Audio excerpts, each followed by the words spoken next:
নাই, কিন্তু খাবার দানেছি ওর ভিতরে যদি বিষ মিশাই থুয়ে দেয়, খাবার খালি তো মরে যাবা। তাহলে কি এর যায়? তো একটু পরীক্ষা করার দরকার। আগে একজন একটু খায় দেখ, তুই একটু খা। আমি খাবো মানে আমারও মারবা? এর কেউ খায় না, খাবারও তো খাতে হবে। তার কি করা যায়? আশেপাশে একটু খোঁজ নিয়ে দেখ কিছু পাইস নাকি, তারে আগে এনে খাওয়া। এই আশেপাশে খোঁজ নিয়েছে, বাঘ ভাল্লুক হাতি ঘোড়া বিয়ার বন বিড়াল কিছুই পাইলে পাইছে যে এক ব্যক্তির দুর্বল আছে, তোর হয়ে রয়েছে। এই জঙ্গলের ভিতরে তুই কি করিস? কথা পায় না। বাড়ি কোথায় তাও বলে না। এই জায়গায় আছিস কে? তোর তো দুর্বল লাগতেছে, খাস নাই? কয়দিন আছিস? আছি তো বেশ কয়েকদিন। এদিকে আয়, আমাকে দাঁড়ায় খাবার খাবি। কি খাওয়া? আরে খাবার খাবো না বলে আমি বাড়ি ছাড়ছি, দোকান ছাড়ছি, রাস্তাঘাট ছেড়ে আমি জঙ্গলের ভিতরে আসছি। আমি খাবার খাবো না?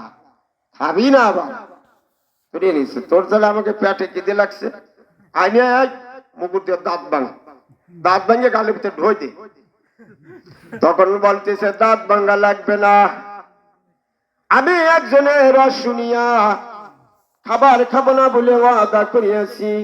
হুজুর বলেছে আল্লাহ যার রেজেকে যা রাখছে দাঁত ভেঙে খাওয়ালিও খাওয়াই।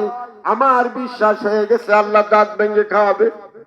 ও ভাই, বাড়ি ছাড়ছি, ঘর ছাড়ছি, রাস্তা ছাড়ছি, জঙ্গলের ভিতরে আসছি, সে জায়গাও আসিয়া আমাকে খাবার আল্লাহ পৌঁছে দিয়েছে। বলেন সুবহানাল্লাহ। রেজেকের মালিক কে? আল্লাহ। আপনার রেজেকে যতটুকু আছে অতটুকুই আপনি পাবেন। এবার ওই ডাকাতির দলটারে খাবার খাওয়াইছে, খাবার খাওয়াই দেখে যে না, সে মরে নাই, তখন সবাই খাইছে। কিন্তু ওই ডাকাতির সর্দারের ভিতরে গ্যাস করতেছে, এই খাবারের জন্য আমরা ডাকাতি করে বেড়াই, পরের মারধর করি জীবনের ঝুঁকি নিয়া।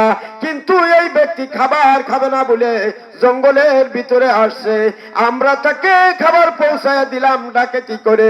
আল্লাহ তো এইরকমই খাওয়াইতে পারে। আমরা আর জীবনে ডাকাতি করব না, আমরা এখন আল্লাহর পথে নেমে যাব তওবা করে, আল্লাহ আমাদেরকে খাওয়াবে। বলেন সুবহানাল্লাহ। আল্লাহ পারে না খাওয়াতে? পারে।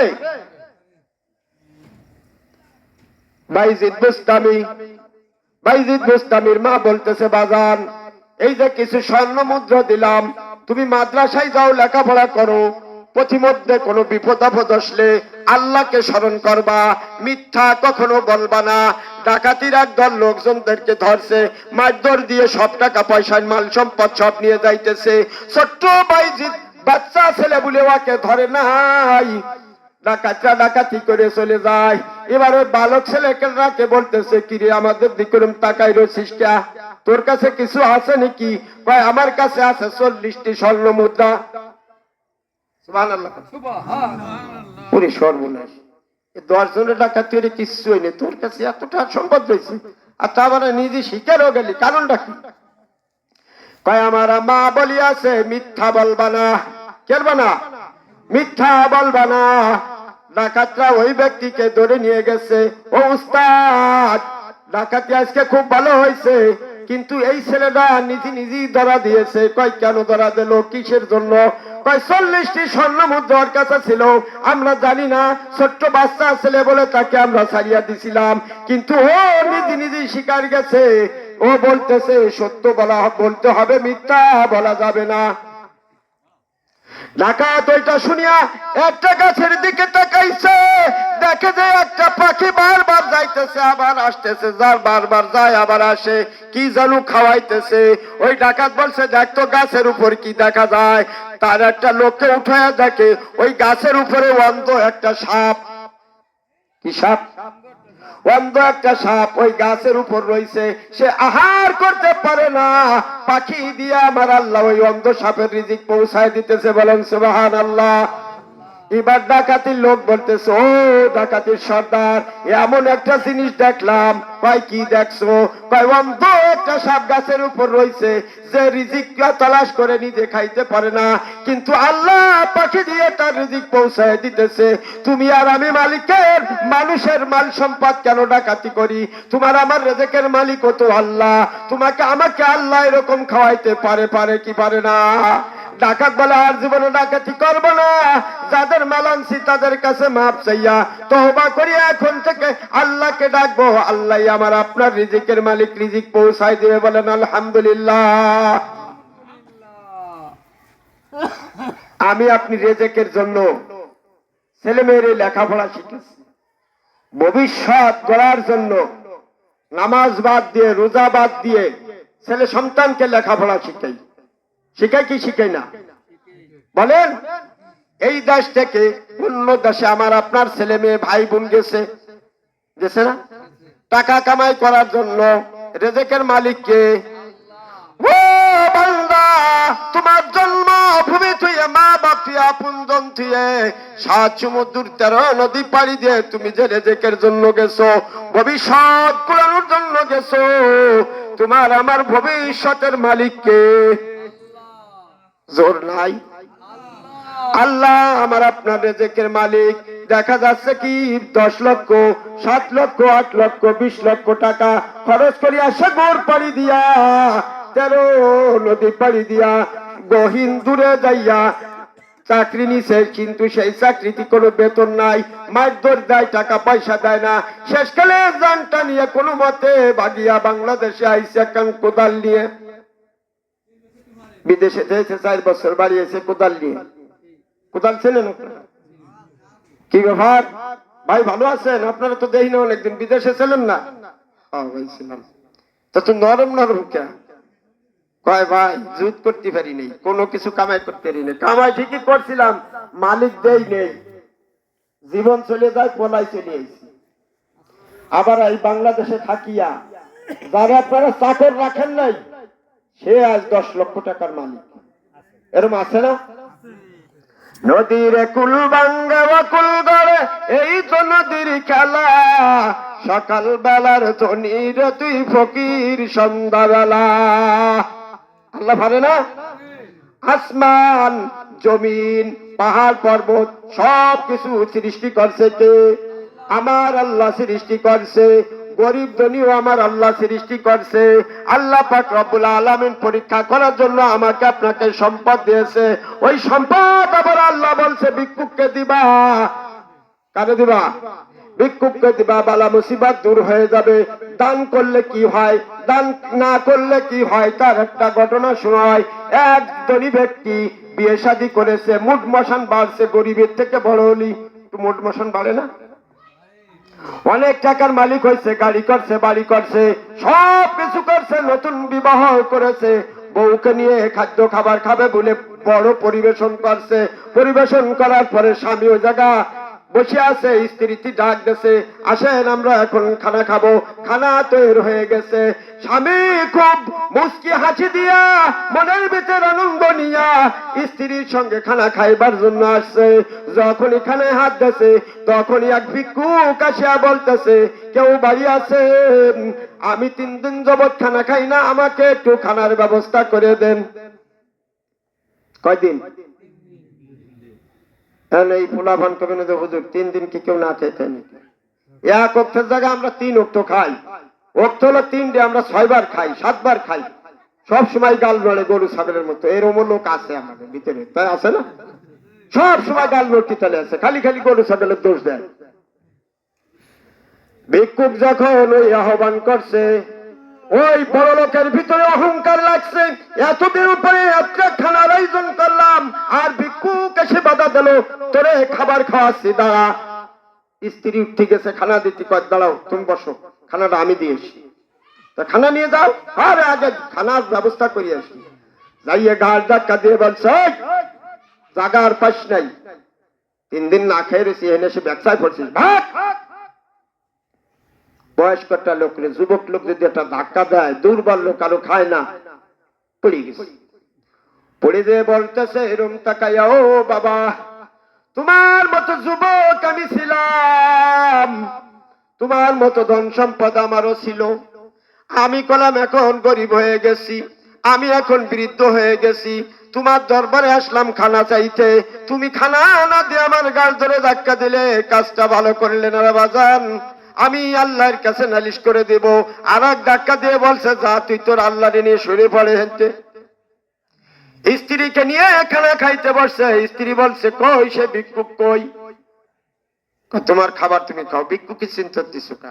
কয় না, আমার আব্বা ভিক্ষুককে না দিয়ে খানা খাই নাই, আমাকেও শিক্ষা দিয়েছে ভিক্ষুককে খানা দিতে। তুমি তোমার খানা খাও, আমি তোমার খানা খাবো না। ওই বড় লোক কয় খাও, কয় না আমি খাবো না। ভিক্ষুক চলে গেছে, স্ত্রীটি খানা খায় না। স্বামী স্ত্রীর ভিতরে একটা বিবাদ সৃষ্টি হয়ে গেছে। স্ত্রী রাগ হয়েছে, আর স্বামীও ওই স্ত্রীর পর বেশি রকমের একটা দিচ্ছে, ফকিরির জন্য মায়া লাগে, আমার জন্য তোর মায়া লাগে না। কয় মায়া তোমার পর লাগে স্বামী হিসাবে, কিন্তু ধার্মিক হিসেবে তোমার প্রতি আমার মায়া লাগে না। তুমি কেন ভিক্ষুককে ভিক্ষা না দিয়ে তাড়াই দিলে? এই অহংকার করাম ভালো না, তোমার অহংকারের সাজা আমারও পাইতে হবে।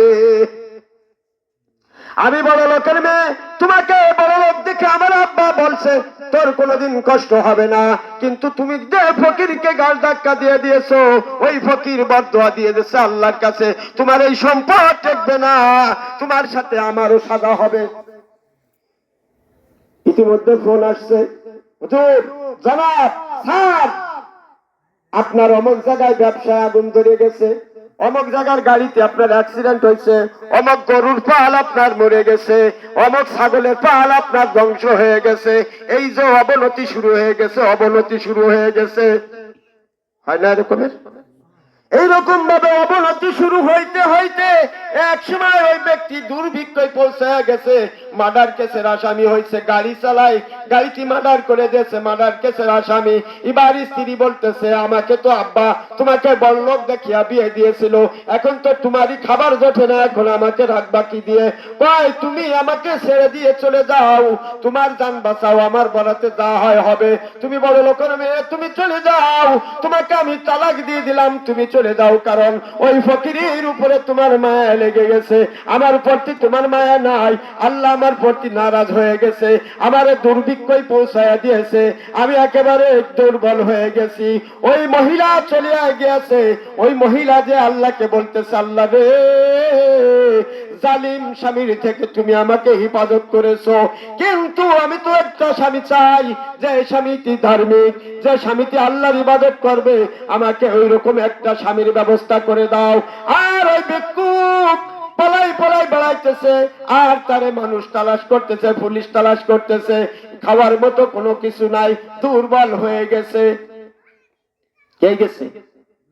দুর্বল হয়ে গেছে। সেও এখন দাঁড়ে দাঁড়ে ভিক্ষা করে, সে দাঁড়ে দাঁড়ে ভিক্ষা করে ওই রকমের খাবার খায়। আর স্ত্রী চলিয়া গেছে। আর ওই যে ভিক্ষুককে গাল ধাক্কা দিয়ে ফেলাই দিয়েছিল, ওই ভিক্ষুককে যে কোনো প্রকারের আল্লাহ তাকে ধনী বানাই দিয়েছে। বলেন সুবহানাল্লাহ। ধনী বানাই দিয়েছে।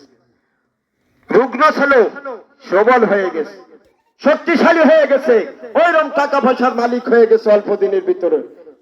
এখন উনি একটা মেয়ে দেখতেছে বিবাহ করার জন্য, বিবাহ করার জন্য প্রস্তাব দিতে দিতে দিতে দিতে ওই বাড়ি যাইয়া প্রস্তাব দিয়ে দিয়েছে, ওই জায়গা বিয়ে ঠিক হয়ে গেছে। ওই ধনী লোক এখন গরিব ছিল, এখন বড়লোক হয়ে গেছে, ওই রকমের একটা খানার আয়োজন করেছে, খাবার খাইতে বসছে। আর ওই বাড়ি ভিক্ষুক এসে বলছে, আমি কয়েকদিন যাবৎ খাবার খাই না, আমাকে একটু খাবারের ব্যবস্থা করে দাও। স্ত্রী কয়, দাঁড়াও স্বামী, তুমি যাবে না, আমি নিজে খানা দেব। কারণ আগে একটা ভিক্ষুককে আমার স্বামী খানা দেয় নাই, আমার আগের স্বামীটাকে ঘাড় ধাক্কা দিয়ে দিয়েছিল, তুমি খাবারটা দিবা না, খাবারটা আমি দেব। তাই যাও, তুমি খাবার দিয়ে এসো। খানসে সাজাইয়া সুন্দর করে যখন খানা দিতে গেছে, খানাটা দেওয়ার পরে ওই জায়গার নজর পড়ছে, নজর পড়ার পরে সে ফিরে আসছে, খানা দেয় নাই।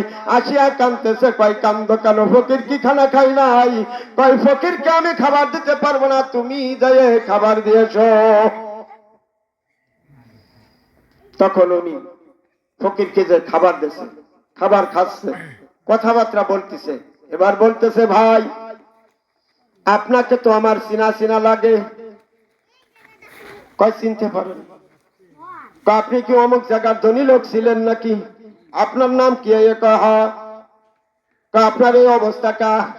কয় অবস্থা অনেক বড়, এই কথা আমি তোমাকে বলতে আসি নাই, ক্ষুধার্ত আছি। কয় না, খাবার দেছো, আমি খাইয়া চলে যাইতেছি, আমি তোমাকে জবাব দিতে পারবো না। খাবার খাওয়াইয়া স্বামী আসিয়া দেখে স্ত্রী কাঁদতেছে। কয় কান্দো কেন? কয় কান্দি একটা আশ্চর্য ঘটনা। আমার স্বামী খুব অহংকারী ছিল, আগের স্বামী। এক ভিক্ষুক আসছিল আমার বাড়ি খানা খাইতে, তাকে খানা না দিয়ে আমার স্বামী ঘাস ধাক্কা দিয়েছিল, লাঠি দিয়েছিল, অপমান করছিল। অপমান করার কারণে ওই ভিক্ষুক বদদুয়া দিয়েছিল। আমার স্বামী দুর্বল হয়ে গেছে, আমার স্বামী রুগ্ন হয়ে গেছে, আমার স্বামী ভিক্ষুক হয়ে গিয়েছে। ওই যেই আমার স্বামী যে তোমার দরবারে ভিক্ষা করতে আসছে, আমি তাই দেখে কাঁদতেছি, আল্লাহ কি না করতে পারে। নদীরে কুল ভাঙ্গে ও কুল গড়ে, এই তো নদীর খেলা। সকাল বেলার ধনীরে তুই ফকির সন্ধ্যাবেলা। এবার এই ধনীরা তো বলতেছে, ওই যে কি তোমার স্বামী? কয় হয়, আমি চিনছি, ওই যেই আমার স্বামী। কয় তোমার চাইতে একটা মজার ঘটনা আমার কাছে আছে। কয় কি ঘটনা? কয় যে ফকিরকে ধাক্কা দিয়েছিল ওই ফকিরটাই ছিলাম আমি। দেখছেন এটা কিসের কারণে হলো বলেন তো? খাবার না দেওয়ার কারণে, অহংকারের কারণে পতন হয়ে গেল, ধ্বংস হয়ে গেল। আমার আপনার কাছে ভিক্ষুক এসে টাকা চায়, আমি আপনি কত কথা বলি, আধা ঘন্টা দাঁড়ার করার পরে পকেট থেকে ছিঁড়া একটা 2 টাকার নোট দিয়ে ধর। কি এরকমের লোক আছে না?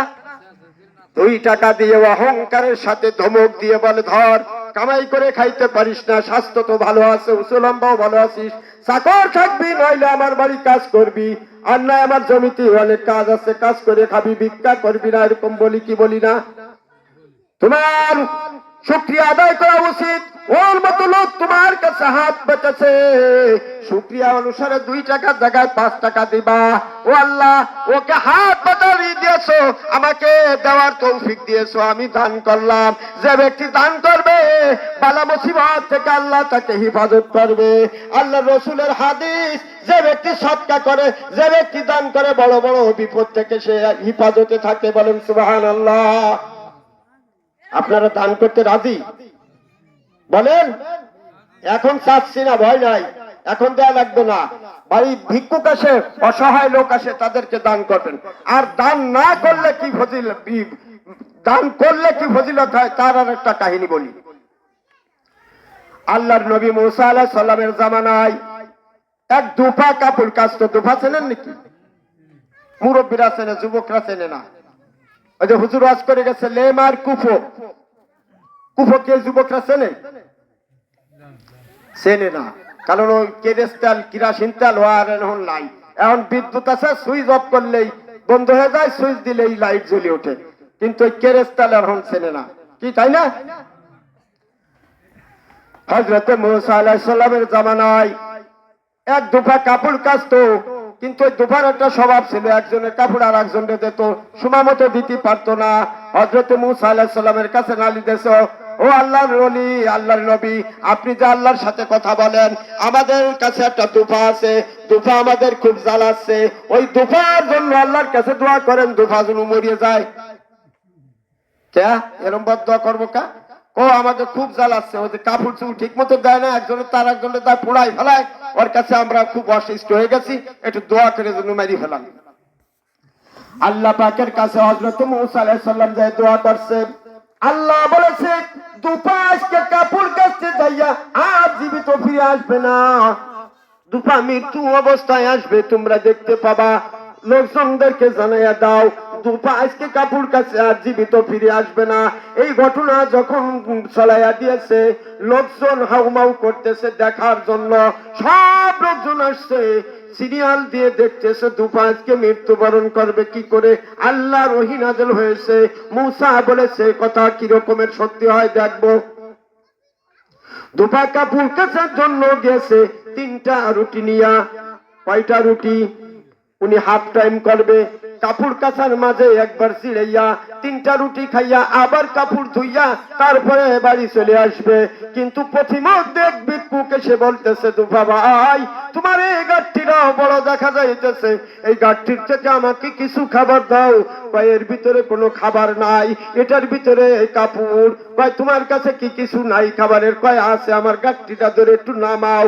গাঠটিটা ধরে নামাইয়া দুফা ওর থেকে বের করে একটা রুটি দিয়েছে ভিক্ষুককে। ভিক্ষুক খেয়ে বলছে, আল্লাহ তোমার যে বান্দা আমাকে খাবার দিল তাকে তুমি গুনাহগুলি মাফ করে দাও। সুবহানাল্লাহ বলা যায় না? শিয়াই দিতে হয়। সুবহানাল্লাহ বলেন।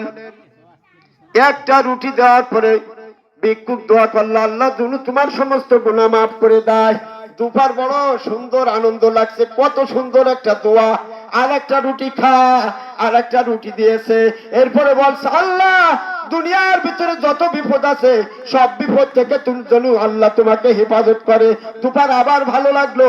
দুপা কয় আর একটা রুটি আছে, এটাও তুমি খেয়ে নাও। আমি 3টা রুটি আনছিলাম, 3টা রুটি এই তোমাকে দিয়ে দিলাম। তখন দুপা 3টা রুটি খেয়ে বলছে, আল্লাহ আসমানি গজব, দুনিয়া দিবি গজব, যত প্রকারের বালা মুসিবত আছে সমস্ত বালা মুসিবত থেকে তুমি দুপাকে হেফাজত করে। বলেন সুবহানাল্লাহ।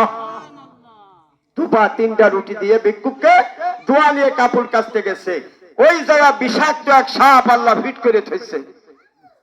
যখন দুপা পানিতে হাত দেয়, বিষাক্ত সাপ যখন ঠোক দিতে যায়, ওই রুটি এসে বাধা দেয়। বিষাক্ত সাপ দুর্বল হয়ে অপমান হয়ে ফিরে গেছে, দুপাকে দংশন করতে পারে নাই।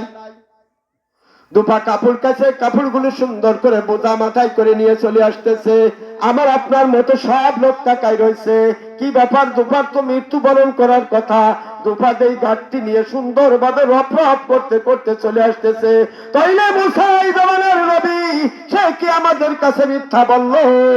ও মুসা, তুমি যে দুপার জন্য দোয়া করেছো, ওই দুপা দেই চলে আসতেছে জীবিত অবস্থায়, সে মরে নাই। হযরত মুসা আলাইহিস সালাম বলছে, ওই দুপাকে আমার কাছে নিয়ে আসো। হযরত মুসা আলাইহিস সালাম লোক পাঠাইয়া দুপাকে নিয়ে আসো। দুপা কি ব্যাপার? কি কি ব্যাপার?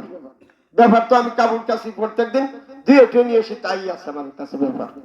কয় তুমি কোনো আমল করছো? কয় আমি দুপা মানুষ, পরের কাপড় ধুয়ে শুকনো করে তারপরে আয়রন করে দিই, আমার আমল করার মতো কোনো সুযোগ নাই। কয় না, বলো কোন আমল করছো? আমল একটা হতে পারে, আমি 3 পিস রুটি ফকিরকে দান করছি, আর ফকির আমাকে এই দোয়া দিয়েছে। আল্লাহ পাক রব্বুল আলামিন মুসা আলাইহিস সালামকে জানায় দিল, মুসা ওই দুপা মারা যায়নি, এই জন্য মুসা আলাইহিস সালাম কচ্ছে আমাকে বিয়াকুত করলেন কেন লোকের সামনে? আপনি তো বললেন মরে যাবে, আবার মরল না। আমি বলছিলাম দুপা যা আমল করেছে ওই আমলের কারণে আমি দুপার প্রতি সন্তুষ্ট হয়ে গেছি। বলেন সুবহানাল্লাহ। এই জন্য দুপা মরে না, এই দুপা বড় বিপদ থেকে বাইসে আসছে, তার জীবন থেকে